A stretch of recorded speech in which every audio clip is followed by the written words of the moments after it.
Question B. The function f is defined by f of x equals x squared plus 6x plus 13, which is what we just did in part A, with domain a comma b. So first of all, explain why the inverse function does not exist when a is minus 10 and b is 10.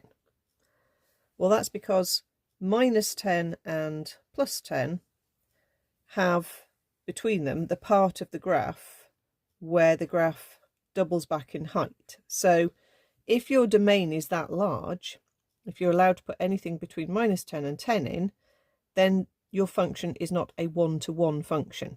Okay, two different inputs allowed in the domain will give you the same output.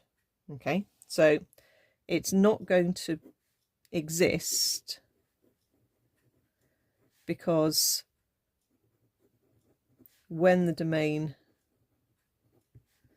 is minus 10 comma 10, it is not a one-to-one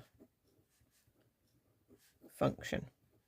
You would have to restrict the domain to either the positive upward sloping part of the graph, so anywhere within minus 3 and up, or you restrict it to the other arm of the graph, so anywhere below minus 3, but not going across that boundary. You don't have to explain any more. It's a 1-mark question. All you need to say is it's not a one-to-one function in that case. Okay, so write down a value of a and a value of b for which the inverse of f does exist. Okay, so as I said, you've got lots of right answers here, so I will write down minus 3 comma, I might as well use the same end that they had, minus 3 comma 10 would be perfectly fine, because then your graph is just going up, you aren't including that side of the graph, so therefore one input and one output. But as long as you pick a set of numbers where you're either wholly on the positive sloping side of the graph or you're wholly on the negative sloping gradient side of the graph, then you will get the mark. Derive an expression for inverse function. So this is where we have our equation written as y equals. Now we either rearrange here or we swap our letters and rearrange afterwards. I normally swap. So x equals y squared plus 6y plus 13. Now this is a bit of an awkward one to do an inverse function for, because unless you know exactly the trick that you need to use, you can get in a bit of a tangle.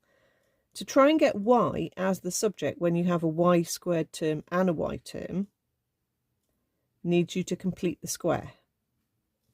So if we complete the square here, we will rewrite y squared plus 6y as y plus a half of that coefficient, so y plus 3, all squared. When you square that out, it gives you y squared, it gives you the middle terms, it also gives you a plus 9 you don't need, so take away 9. So if you had done the completing square process on question A, you could just use that, but we didn't. So we have to do it here. So we've got x equals bracket y plus 3 squared plus 4. Now we've got a single y, we can carry on and rearrange this.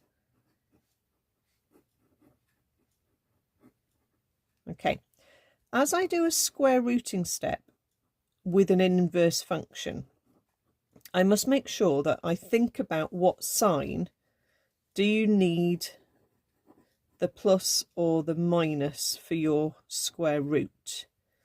Now, because my domain was going for basically the positive sloping side, okay, I want the positive root, right? If I was trying to come back to negative numbers for a negative domain, then I possibly need to think about the negative sign in front of the root. Okay, I just need to hop that 3 across. But it does not get involved with the root. Okay, you can sit it in front of the root if you prefer, like that, but you certainly don't bring that 3 into the root. Okay, so be careful how you present your answer, You know, even things like, where is that square root sort of extending to? If you just wrote that, that's not clear, is it?